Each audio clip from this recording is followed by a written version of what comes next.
Bienvenue à Montréal. Welcome. Is this the first time you're in Montreal?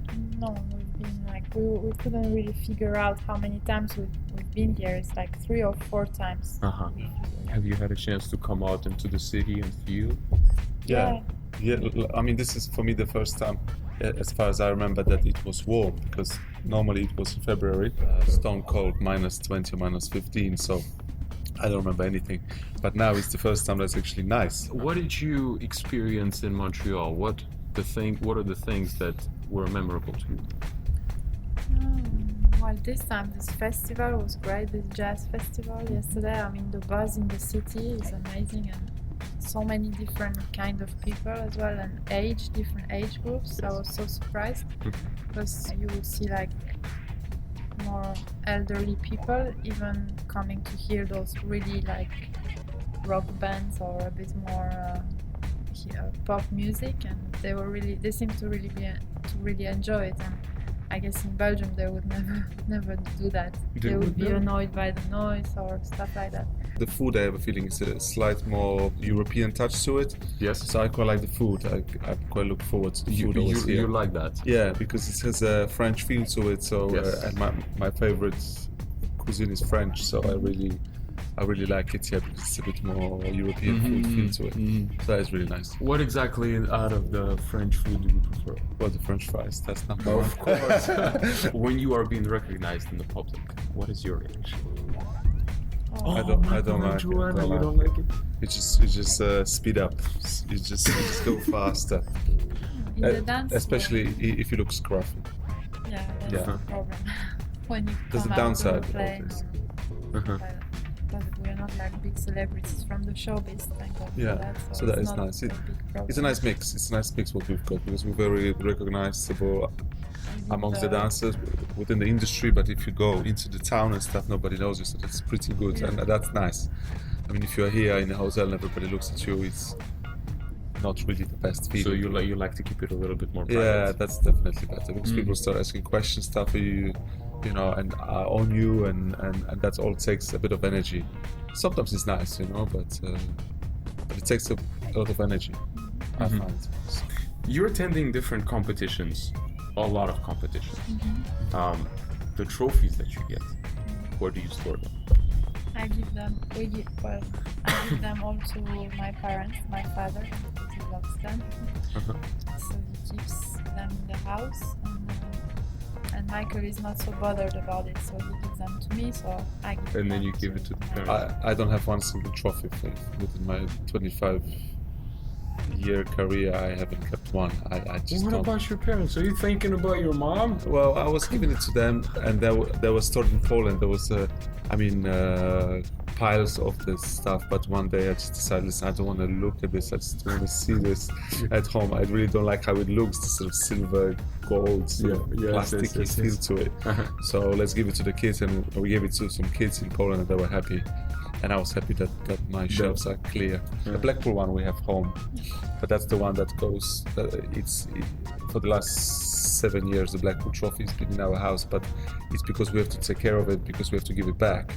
So it's not something that you can keep. You just every champion keeps it at home, and then give it back. So I don't know if it's next year or in 2 years' time, we have to give it back too to the next winners. So.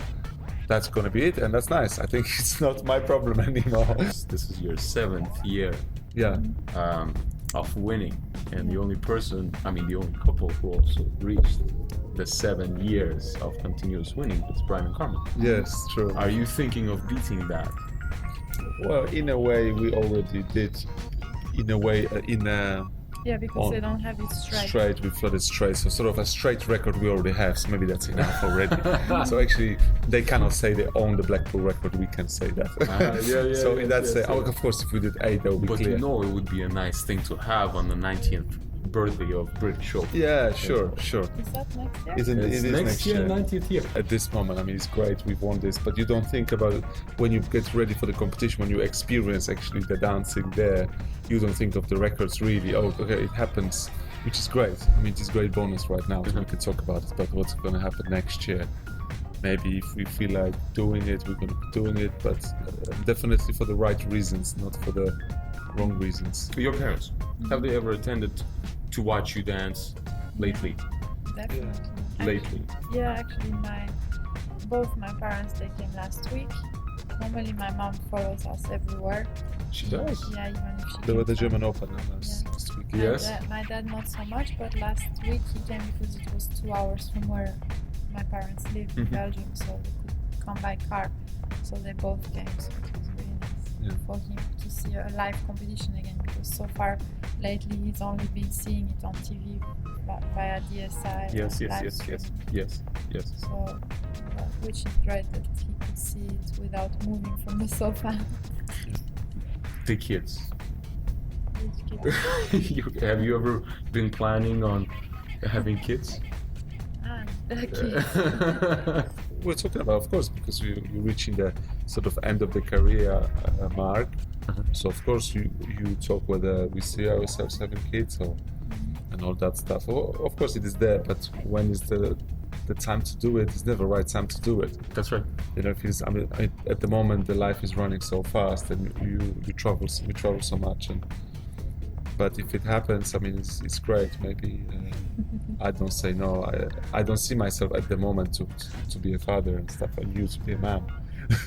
Really? Yeah. So, I actually have the last question is from a subscribers of Dance Comp Review, and we had a contest. Whoever asks a good question, we will send them an exclusive poster of you guys, actually shot by a friend of mine. His name is Alex Rowan. He took a picture of you guys in Blackpool, and this is what the poster looks like. Makeup. Is that a sock? No, it's the shadow. No, it's definitely the shadow. As a photographer, I can tell you for sure it is the shadow. Let's hope it's not your sock. I didn't know you were wearing socks in the final. But Blackpool is just so intense, it's incredible. So we should sign it. Let's do it. I'm gonna go like that. Bow. And you're gonna go with the red. Whichever you want. You wanna do blue, you wanna do red, whatever you want. Joanna has a sophisticated one, and she also adds a little heart to it as well. This is a Belgian praline, and this is the Polish farmer. I've researched. You can see this is the balance. This is the magic balance. Yes. The question comes from Alison Heisler. How do you prepare for your rounds on competition? Honestly, that's the question that won the quiz. I would like to see the question. You want to take that question out? No, that's easy. We do a lot of simulations of the same amount of rounds and the same system of the rounds. So we simulate them. So we do them within 1 month. We do them maybe every second or third day, and we increase the amount. I mean, increase it's also we increase and decrease, so it's kind of well thought, and we plan it very carefully with the fitness trainer, with our coach, ourselves. What is the amount we feel we need? As a fitness trainer, do you combine any kind of types of exercises or branches, let's say yoga, or let's say excessive fitness? What does it consist of? We do like some fitness training that's more like cardio and core training, some muscular training but not too heavy, but again that depends. More like endurance work. Yeah, endurance work.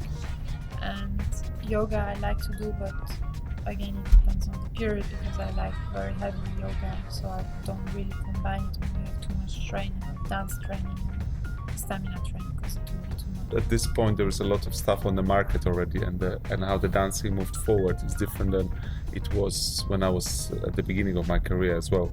So what we do now, we are trying to get the best information there is on the market. So for sure, if people are interested in that, whether from the psychological point of view or the physical point of view, or about the food, how to actually eat well, nutrition.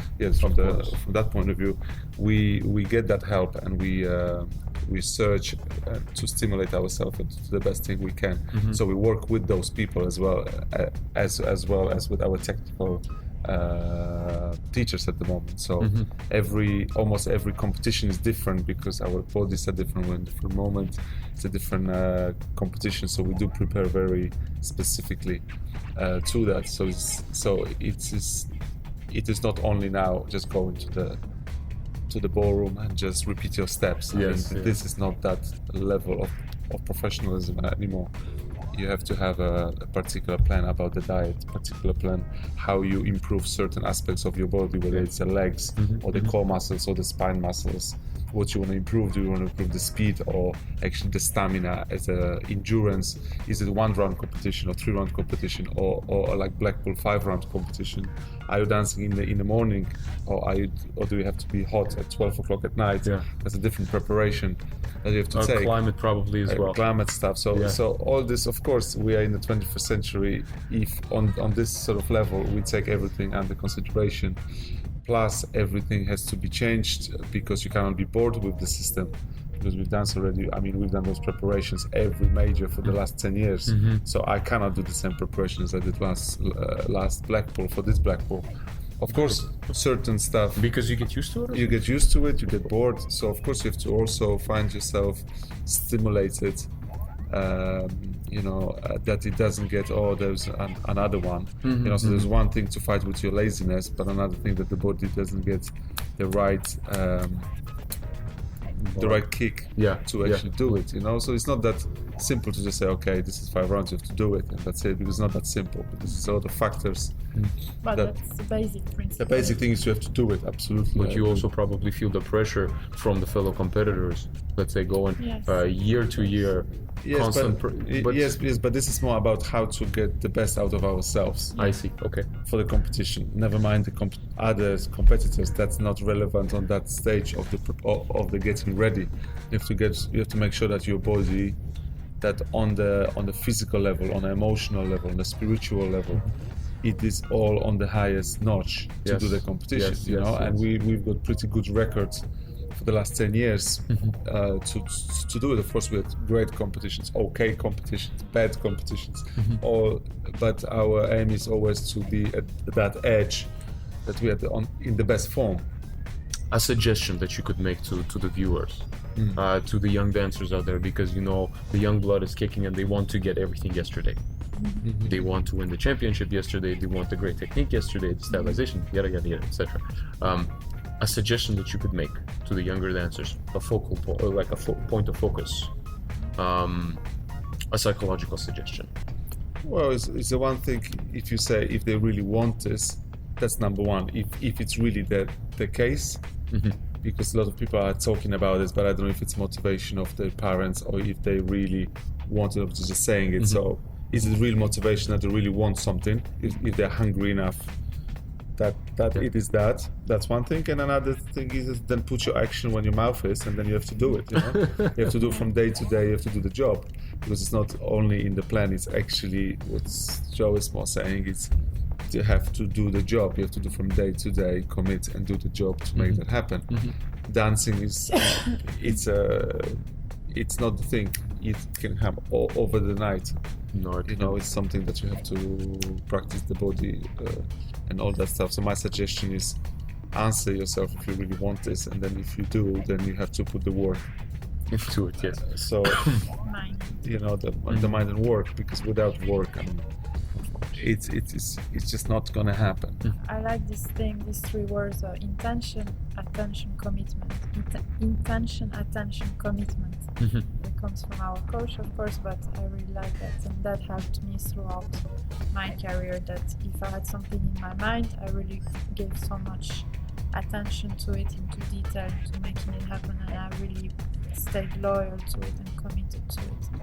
So I think these 3 words are quite essential for any performance career plan for girls, but also for men. Thank you very much, you guys. That was a lot of very. It's okay. It takes a woman to understand. Wow. Yeah, probably.